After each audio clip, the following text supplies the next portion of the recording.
Welcome to the Vine Podcast. This is Warren, and we are going to sort of go back to our roots on the podcast today.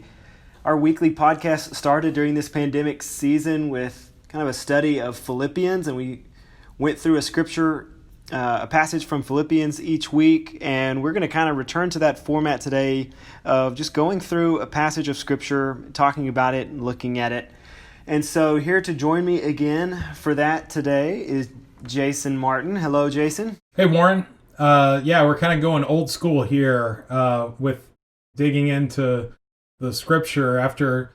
Well, I have to admit, I wasn't on last week's podcast when you and Rachel talked about, the place of prayer and all that kind of stuff. But as I was listening to it, I thought, man, this is great. I kind of wondered how, am I really needed on that podcast anymore? I'm not so sure. So I'm glad that you decided that it was okay to bring me back, at least for another episode. You're always welcome. Thanks. But yes, I think we will keep roping Rachel into these conversations, and hopefully she'll be a frequent contributor to this space and many others as she becomes more involved in what we do. And I enjoyed that conversation as well. I'm glad that you and others did. I've gotten very positive feedback from it, so it seemed to go well. Yeah, I too have heard a lot of people talk about how good it was, and I couldn't help but think, oh, well, yeah, because I wasn't there. I get it. That's fine.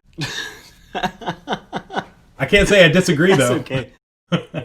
Then everyone, if it makes you feel better, everyone who gave me positive comments were about Rachel also. So I think we can attribute all of it to her and be okay with that. Yeah, that sounds about right anyway. And so they're stuck with us again today, though. And well, we'll do our best. That's right. So we've kind of been doing some different things, some topical, some church-related, faith-related, and then as we both kind of mentioned, we're going to jump back into kind of where we started with just walking through a passage of Scripture today and doing that. And so we're going to be talking about Mark 9, verses 14 through 29. And so if you want to kind of follow along with us on your device or Bible, you can do that. I'm going to read this whole story for us. It may be a little bit of a lengthy reading for this type of setting, but that'll help us get the full context of what's happening in this story. It's a story that you may know well. It's sort of a well-known story, at least bits and pieces of it.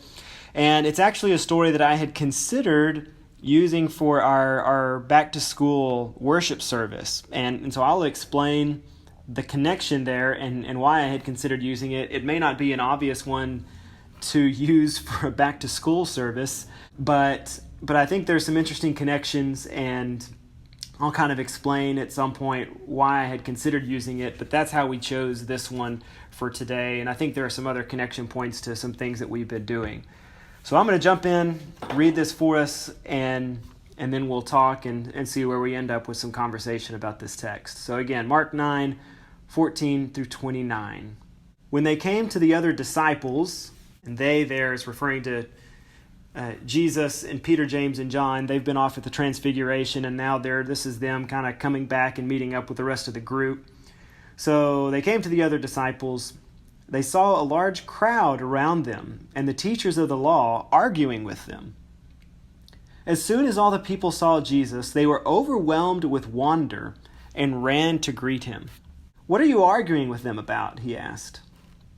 A man in the crowd answered, "Teacher, I brought you my son who is possessed by a spirit that has robbed him of speech. Whenever it seizes him, it throws him to the ground. He foams at the mouth, gnashes his teeth, and becomes rigid. I asked your disciples to drive out the spirit, but they could not." "You unbelieving generation," Jesus replied, "how long shall I stay with you? How long shall I put up with you? Bring the boy to me." So they brought him. When the spirit saw Jesus, it immediately threw the boy into a convulsion. He fell to the ground and rolled around, foaming at the mouth. Jesus asked the boy's father, "How long has he been like this?" "From childhood," he answered. "It has often thrown him into the fire or water to kill him. But if you can do anything, take pity on us and help us." "If you can," said Jesus, "everything is possible for one who believes." Immediately the boy's father exclaimed, "I do believe. Help me overcome my unbelief." When Jesus saw that a crowd was running to the scene, he rebuked the impure spirit. "You deaf and mute spirit," he said, "I command you, come out of him and never enter him again." The spirit shrieked, convulsed him violently, and came out. The boy looked so much like a corpse that many said, "He's dead." But Jesus took him by the hand and lifted him to his feet, and he stood up. After Jesus had gone indoors, his disciples asked him privately, "Why couldn't we drive it out?" He replied, This kind can come out only by prayer." All right. So, fascinating story. We're not really told anything about the response from the father then after that, or what happens to them. Right. Mark just kind of moves on from there and says, so then they left and they did some other stuff, and and that's kind of it. We're just briefly introduced to this dad and his son, this interaction they have with the disciples and Jesus, and then the story continues. Mm-hmm. And it's a really interesting story that I think we could take in a lot of different directions. And so I'm curious, Jason, hearing this story, do you have sort of some initial takeaways or thoughts or things that just jump out to you from this story? Well, I think it's very easy to become fixated on the whole demon possession idea. And I think we could have lots of conversations around, what is demon possession? What did it mean in Jesus's time? What does it mean today? And I know that plenty of other people in Christianity have had those kinds of debates. Right. But I think kind of digging too far into that, in my opinion, misses the point. That the point of this is about belief, and it's about kind of recognizing the limitations of your own abilities, kind of admitting to those things. So, the Father in verse 22 says, "If you can do anything, take pity on us and help us." And then Jesus says, "If you can," almost incredulously. And Jesus said, "Everything is possible for one who believes." And then verse 24 actually is one of my favorite verses in the Bible, where immediately the boy's father exclaimed, "I do believe, help me overcome my unbelief." And I think that we can definitely see parallels for that in our life, where, maybe you're in a just really terrible situation, just absolutely devastating. You see no way out whatsoever, and God in some way sends you a message that you're going to get through this. And I think our initial inclination is to say, "What do you mean? I'm not going to get through this. This is terrible. How am I possibly going to get through it?" And that's the moment where we have to say, "I believe, help me overcome my unbelief." And then in verse 28 and 29, when Jesus had gone indoors, his disciples asked him privately, "Why couldn't we drive it out?" And he replied, "This kind can come out only by prayer." Now, what does he mean by that? Well, I don't know specifically, but my guess is that it has something to do with the fact that this isn't a problem for you to solve. This is a problem that even though I've bestowed upon you, my disciples, great authority, this is a problem that you have to turn over to the Lord. You have to turn over to a higher power that you answer to.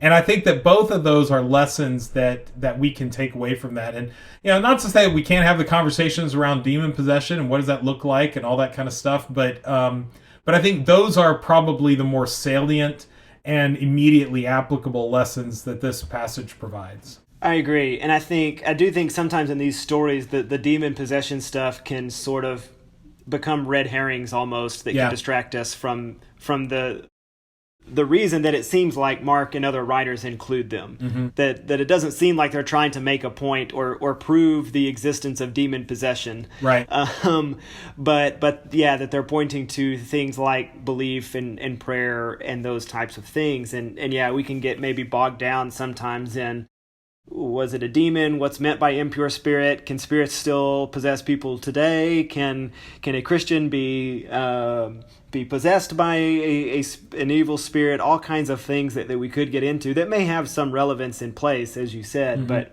But yeah,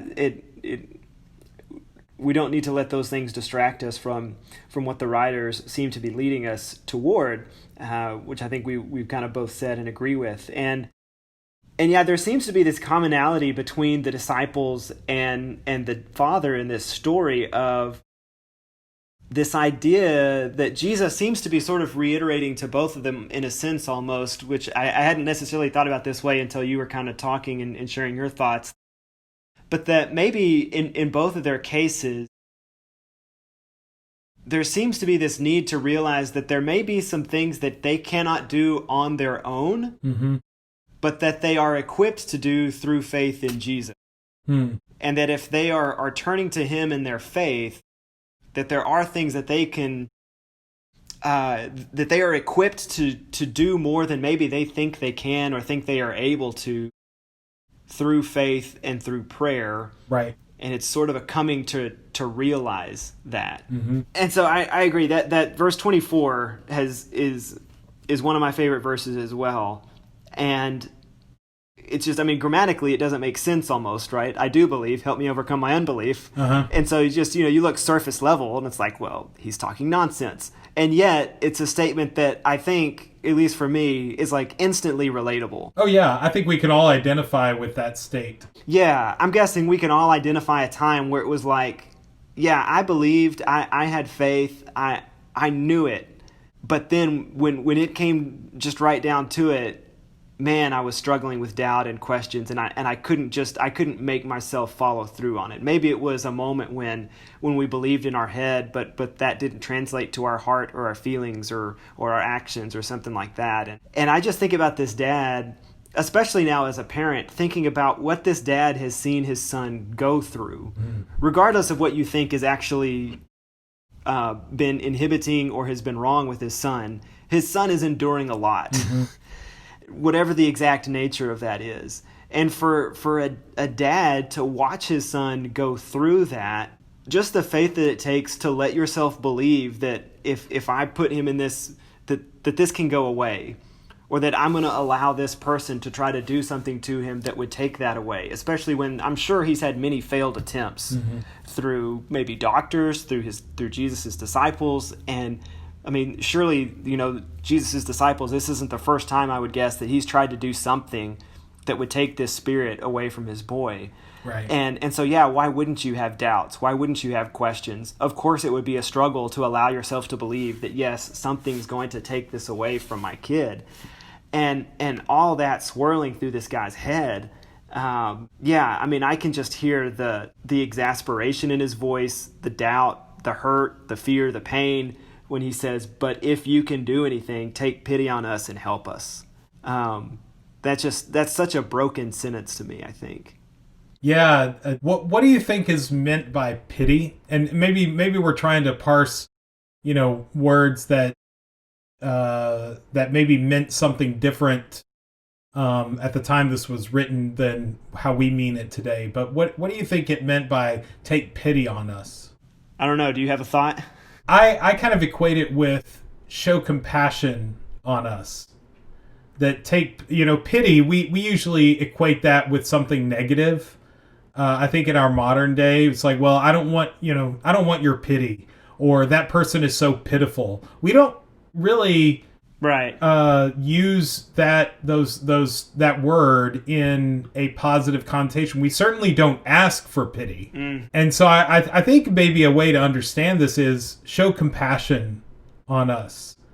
Show us the grace that maybe can only come from you. And I think within that is also this sense of I feel alone. I feel I feel out of options. I feel hopeless. And I think that's something that we can probably identify with a lot more. And in fact, I think that that's probably something that we should recognize, that, what he's asking for is probably something we could demonstrate to all people. in any case. I don't know, that just that wording there, and then, what Jesus says is it can sound a little harsh. He essentially says, wait, if well, what are you talking about? Of course I can do something about this. Right. Yeah. And I want to come back to that in a minute, because I think that's there's a couple of really interesting things here that Jesus says throughout this story that I want to come back to. But yeah, it's just looking up that word really quickly here, that word pity. It does seem that maybe compassion would be what we would think of kind of as a better fit there. Right. At least in terms of how we think of compassion and pity. And for instance, that word is used 12 times, and at least like in the King James, it's always translated as have compassion or be to moved with compassion. Well, there you go. So it's something tied to compassion. And in fact, the definition of it, at least in this what I looked up here, I'm not even going to try to pronounce this word without listening to it first. But the definition of it is to be moved as to one's bowels, hence to be moved with compassion. For the bowels were thought to be the seat of love and pity. So there you go. To be moved to one's bowels with compassion would be a great line to include in this story. I wish they had just put that in the translation. But well, I guess that just demonstrates how far we have fallen from understanding compassion and pity for other people and just being compassionate towards other people, is that we don't even think about it as coming from the bowels. And I don't know, maybe we should. Maybe that's a good thing we need to go back to. Yeah, like in your gut, down deep. Reach down deep and find something that you can feel for somebody else. Exactly. Yeah, instead of pity. Because, pity, I think we associate pity with something or someone who's sort of lower than us, I think. Yeah, it's a qualitative judgment, right? It's that, I pity those that are lesser than me in one way of thinking or another. Yeah, but what this dad seems to be asking Jesus is, will you find it within yourself to feel something for me and our family, feel some compassion for us, right? And may that move you to something. And so to come back to Jesus then, so Bill Knipe, another one of our elders, and I were actually having this conversation the other day about wishing that we knew Jesus's inflection with some of the things that he says. And that applies to at least two statements from Jesus in this story, probably more. But like the first one is when, at the beginning, when Jesus says, "You unbelieving generation, how long shall I stay with you?" Like, I just picture Jesus just letting out a big sigh before he says that. And it's like, oh, come on, people. Because, again, he's just come back from, like, literally this mountaintop moment, right? Right. Where he's on the transfiguration scene and just everything that goes into that. And this whole chapter is really fascinating with just how all the different pieces fit together. And so others could go back and read that later. But like, Jesus has come back from this incredibly illuminating experience, literally illuminating experience, and he comes back and he immediately just finds people arguing. And they're like, well, we're trying to do this and we can't, and why can't this happen? And so I just picture him just like letting out this sigh, like, all right, I'm back with these people again. And I gotta keep putting up with all their stuff. Yeah. So I wish we knew how Jesus said that one. But the one in verse 23 is the same. Just those three words, they're translated as three words, at least in English, of "if you can." Because if you read in a lot of translations, even like the English Standard Version, which is one a lot of people use, the ESV, instead of a question mark, they will put an exclamation point there. Which totally changes how you read those three words. Yeah. Because, like you said, I've always kind of read it as Jesus, like, incredulously, again, kind of sighing at the other people. Like, what do you mean, if you can? Right? Right. Like, do you know who you're talking to? If you can. Like, what do you mean? But if you put an exclamation point there, it almost makes more sense to me and almost puts the emphasis back on the dad. Like, no, it's not about if you can. Like, where the emphasis is on you for the dad. Right. Like, it's not about if I can, if you can. Because then he says everything is possible for one who believes. And so he's turning it back on the guy. That you're asking me if I can do it. But the question is, is about your faith and belief. And yeah. and do you have the belief and the faith to kind of put yourself out there, and this is about you and your belief, not my ability to be able to do it. Yeah, I hadn't thought about that, but that actually makes a lot of sense, that it's not so much, I mean, maybe there is a little bit of incredulity on Jesus's part, but it's not so much about him being incredulous as much as it is turning the question back on the man. Yeah. And so I think that's, to me, what connects that one and what connects Jesus's response to the disciples, where they come back later and they're like, hey, why couldn't we do that? And he says, this kind can only come out by prayer. And what's interesting there, again, just kind of thinking through it maybe in new ways, just as we've been talking, he doesn't say, like, don't worry, only I could have done this one, right? He doesn't say this one could have only come out by me. He says this one can only come out by prayer. And so in each one, he seems to be indicating to these people, like, you've got the tools that you need to be able to do this stuff. Just go do it. And so it makes me wonder, like, so how were the disciples trying to do it? What were they trying to do? Were they just trying to, did they have this, because we know kind of from, again, a story that comes next, they may, I can imagine how they've kind of got this inflated view of themselves and what they're able to do, right? And maybe so they start thinking, hey, we're big stuff, we can cast out demons now, and then it turns out they can't. And so, there's some things that you need to go to in prayer and commit to prayer. And so it makes me wonder what the disciples were trying to do. But then to connect this to some things that we have been doing and talking about recently, we talked in several of our kind of programs and gatherings last week about prayer. It sort of makes me think, what are we trying to do on our own that we instead need to be committing to prayer? What are we holding maybe from a place of disbelief, of doubt, of anxiety? What are things that we're holding on to and trying to kind of conquer ourselves that we need to commit to prayer? Yeah. And I think that's a connection point here between us and the disciples. Well, and I think that also really much speaks to something we talked about we've talked about on the podcast before, and I can't remember specific episodes, but I know it's come up with regards to our time of waiting and this time being in a pandemic, and lots of plans are changing. There's a lot of uncertainty around, how much longer do we have to put up with this? What kind of changes are we going to have to endure? How long do I have to keep wearing a mask whenever I go out? A new school year is about to start. Is that going to actually, produce any kind of, meaningful, educational results?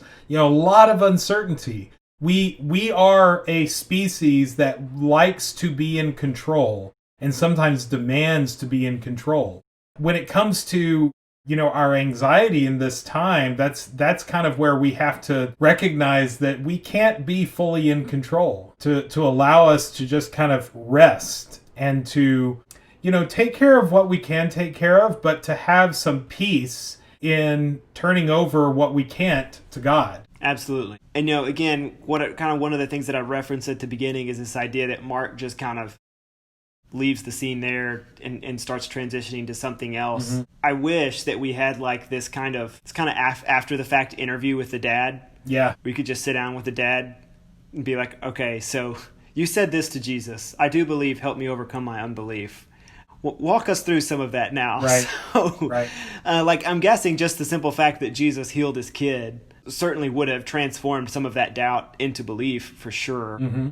But I would love to just hear him talk about, so what else? What did you hear in Jesus's words? Where did you find comfort and compassion in what Jesus did and how he responded and all of that? And I'd love to know just how he leaves from there and what he takes forward with him.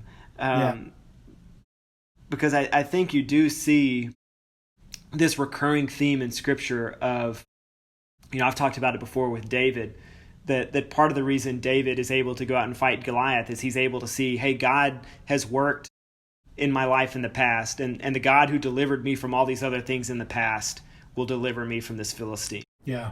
And I have to think that this dad carries that with him here too, that the Jesus who rescued my boy from this spirit is going to be able to rescue me from, just about anything I'm able to encounter from here going forward. My role is to stay prayerful and to stay faithful in that Jesus, in that God who has been able to do that for me. And I thought of that because I think that speaks to what you were saying there, that the more times we are able to have faith and to be prayerful and to recognize the times where I'm not in control, and recognize the ways that God pulls me through those, the easier it's going to be to do that going forward. And the more I'm going to be able to rely on that and to be able to get through those situations. Yeah. Well, and, thinking about what the Father kind of thought going forward, I also am wondering, he had to have had some amount of belief to even ask the question of Jesus. Right, yeah. So, there's some desperation there, I suppose, but there's some belief. What was it that brought him to that point? And there are characters all throughout the Bible. There are individuals, people in the Bible, all the time, where I wish we had more of their backstory. I wish we knew a little bit more about how much did they know of Jesus coming into this situation. Because time and time again, Jesus obviously has a reputation that to one degree or another precedes him. So where does that reputation come from? And so what is it about Jesus or his disciples? And in fact, if anything, I would be suspicious that, his disciples couldn't really do it. And so that I think would be a shot against Jesus in the mind of the father, of the boy's father, because if his disciples can't do it, then they may not be, really all they're cracked up to be. So he probably can't either. And yet he comes in seemingly, as far as we can tell, full of acceptance and belief that Jesus can do something, to the point where he says, I do believe, help me overcome my unbelief. Yeah, I would love to hear more about this guy's story, both, after this point, but also leading up to it. Right, absolutely. And because again, like I said earlier, don't you know, he's just had an insane experience. Mm-hmm. To have to sit there and say, like, again, we could talk on and on about what it is that this kid, the spirit or whatever, but where does it say? It says like it's repeatedly thrown him into fire and into the water. Right. Like, just imagine the life that this dad has had to have with this kid. Right. And I always think in stories like this now, I've shared this story before in some. We've got all these different platforms now, from podcast to Zoom to classes to sermons. So I don't know who all listens to all of them, and I don't remember where I told this story before, but I remember one time I was teaching on the story of what we call quote unquote doubting Thomas, and how I had this woman who was a grandmother, and she shared a story from her life that made me think about that story completely differently, because she said she had one of her grandkids right after she was born. She was in the hospital and had to go to the NICU for several days, and it looked like this newborn baby was probably going to die. It looked like she wasn't going to make it, and basically the family had kind of all said goodbye to her, is my recollection. And so the grandparents then went home, and then this baby started to get better and started to regain strength, and they ended up being able to take her home. And this grandmother who was telling the story said, I couldn't let myself believe that she was going to be okay until I could actually see her. And so she said, when I hear Thomas say that, like, I hear hurt and pain, and I hear someone who wants to believe so badly but just isn't going to let themselves get there until he can actually see it. Yeah. And so I almost, like, I can imagine hearing that with his dad too, right? Like, I've looked to so many different places for answers, but I can't allow myself to say this is going to work until it actually does. And I think there are times when we find ourselves in those places, and man, that's hard, because I certainly haven't been in anything as traumatizing or as, kind of life or death type situation as those situations. Mm-hmm. But even still, I think we can all point to those times where it's like, yeah, I want to put myself out here in this way, but what if it doesn't work? Yeah. What if I move in faith in this direction and things don't work the way that I thought they were? And so I think some of that is just us being willing to do it and to move forward in faith. And if something doesn't work, then we learn from that and we change course and we move a different direction and keep going. And so I think there's just there's so much for us to take from the story, I think, about belief and about prayer and about sort of moving forward confidently in our trust in Jesus and stepping out there and just kind of trying some stuff and seeing what happens almost. Yeah. I think about, a leap of faith, the question or the concept of a leap of faith. And that concept has meant a lot for me in my life, especially when I would come to moments in my life where I really didn't know what the right choice was, or I really didn't know what the right path forward was. And I don't remember who, kind of imprinted this on my mind, but in those moments, I've decided, okay, I'm going to make the best choice or the best decision that I know how to make. I have no assurance that it's the right choice, but I do have the assurance that even if whether it's right or wrong, that God can guide me through that path. Mm-hmm. And so that actually has been very liberating to allow me to make decisions and to make choices, not because I was convinced it was the right thing to do, but because I was making the best choice that I could at the time and just trusting that God would make up the difference. God would see me through. God would help facilitate my life, whatever that path might look like. And again, I don't think that absolves us from the responsibility of, being responsible and making good choices and that sort of thing as best we can, being thoughtful and being intentional about the choices and the decisions we make. But what it means is that to whatever degree, despite our best efforts, we can't assure a certain outcome. And frankly, that's the way it is most of the time. We can't assure a particular outcome. God has a way of making up the difference. So how is this going to turn out good? How is this going to turn out okay? A lot of times the answer is, I have no idea, but God does. Yeah. And I think that's what it means to live faithfully is, just taking that deep breath. Yeah. And after we've done our due diligence, to recognize that God can take it the rest of the way. I guess I never said what I thought connected this with some of our back to school stuff. But for one thing, throughout this whole chapter, Jesus is referred to as teacher at least a couple of times, and there's this repeated theme of people bringing kids to him, or Jesus referencing children. And so you have this idea of kind of teacher and the children coming to Jesus, but that was sort of ancillary to my original thought anyways. But verse 24, which we both said is kind of one of our favorite verses, is really where I was originally coming from, this idea of I do believe, help me overcome my unbelief. Mm-hmm. So I think it's fitting that this guy refers to him as teacher and then tells him that, because I think that to me is the mark of a good teacher and the mark of good teaching. Yeah. Right? That as I think back over some of my favorite teachers, or the teachers who impacted me in sort of meaningful ways, it was teachers who helped me to believe something, in a school system, who helped me to believe something about myself or about my abilities or what I could do. Right. And so as I've been thinking about that over the past week or so, I've been thinking about my 6th grade English teacher, who Miss Steele was her name. And I still think of the things that Miss Steele taught us in terms of like prepositions and how to pick out prepositions and things like that. But she was really the first person who like helped me believe that I could be a writer and that writing was something that I had a skill and a talent for. And as someone who, especially in my younger years, struggled with sort of confidence and self-confidence, to like be able to tell myself like, yeah, I can do this and I'm good at it, and this is a talent that I have and that I can develop, was very meaningful to me going forward. Yeah.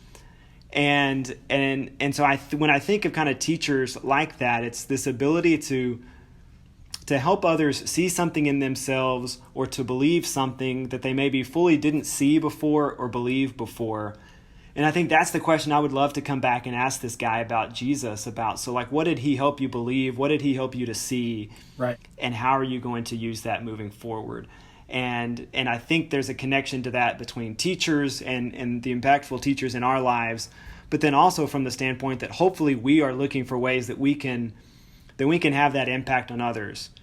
how can I help others to see things in themselves, and to instill confidence in my kids, in others that we may be discipling, so that they can grow in their belief, in their trust in themselves, and their confidence in themselves, and in their faith in God. Right. I think that's something that we can engage with in all the people that we encounter.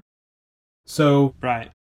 I don't know, even like little things like when you go to the grocery store and you have somebody who bags your groceries just in the way you like it, and they do a good job with that. I think it's encouraging to say, "Hey, I really appreciated that. You did this really well, and thank you."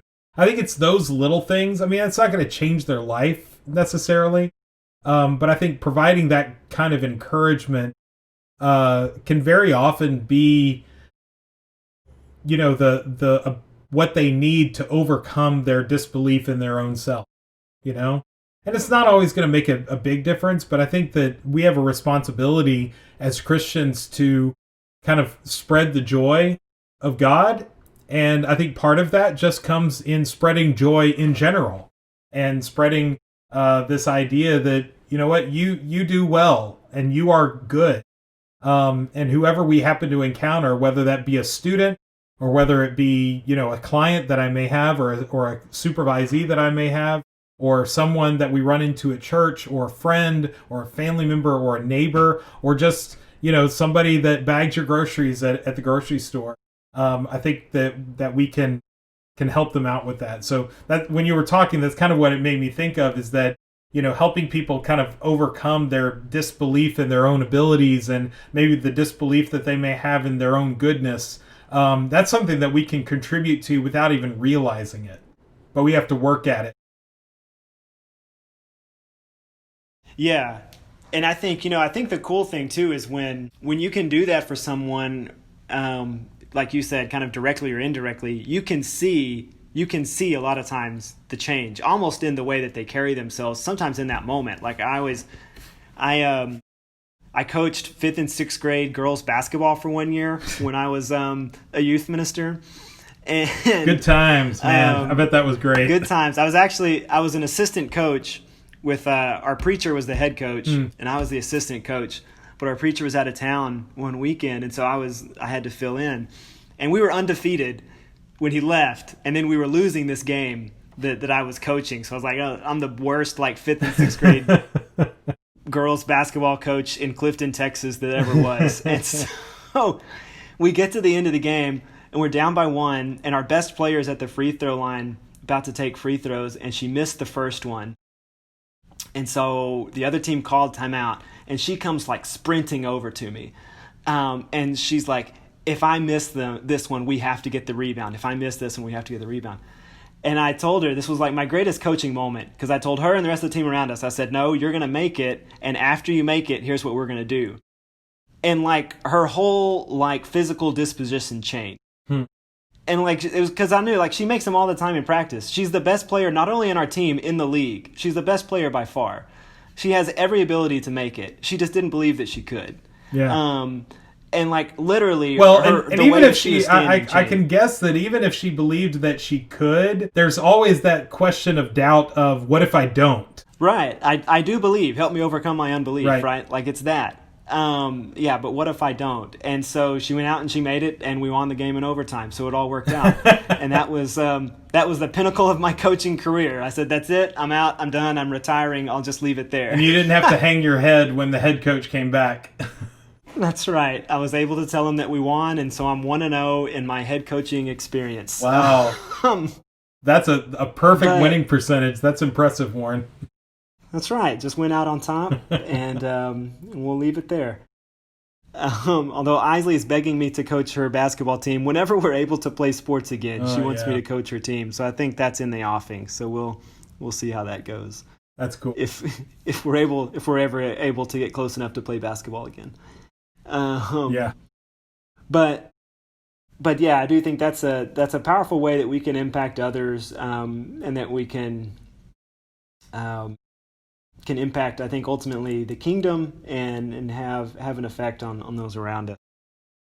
Well, we've probably kicked this around enough. Any closing thoughts on that or any of those other things that we've talked about today before we close out? No, I don't think so. I think that most of my thoughts on this, we discussed. I look forward. I know that this is kind of a tangentially related to, Sunday's sermon, and as of our recording right now, I haven't heard that yet. So I'm looking forward to hearing that. Of course, everybody listening to this podcast will have already heard that, presumably. That's right. And if you haven't, so we're doing this beforehand. That hasn't been completely put together yet, so it's kind of weird talking about it in the past tense. But if you haven't watched it yet, I think it's going to come together as a really cool service, and so I hope people will check it out if they haven't yet, and we'll continue on with more topics and thoughts in our podcast from here on out. We're glad that all those who listen take time to do so, and we'll keep it going. Hey, just one other kind of note I'd like to put out to anybody who's listening.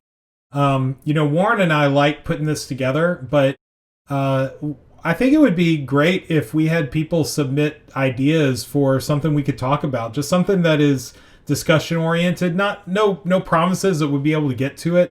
But I think what we like talking about are subjects that maybe don't really fit for a sermon topic, but that, work in a conversational back and forth, either just with Warren and I, or maybe including Rachel or other guests, but just conversational topics. If there are things like that you want to, that you would like for us to talk about, or that you think would be a good fit, let us know. Send us an email or give us a call or something like that, and we'll see if we can maybe get some of that in. Very true. Good point. And I told our Zoom group that those who come and hang out with us on Wednesday nights on Zoom, I told them that as well. So whether it's things that you think would be good for Zoom discussion or good in podcast or both, a lot of times we tie them in together. Mm-hmm. So let us know. We'd love to hear those things. All right, you want to close us out in prayer today, Absolutely. Jason? Yeah, let's end in prayer. Our Heavenly Father, we are once again humbled and amazed at your creation. We see the people around us and the works of your hands, and God, we are blessed by your presence in our life. I pray that as we go through our life, that we not only look to you for comfort and peace, but that in those times of uncertainty, when we don't know what we're going to do, we don't know how we're going to get through, help us with our unbelief in those moments. Ease our pain, ease our hearts of stress and suffering. Help us to see that even when things look bleak, that you have a way of guiding us through. We often want to rely on our own devices, on our own intelligence, on our own actions, and while, Lord, I pray that we never put off that responsibility, that to whatever degree we're unable to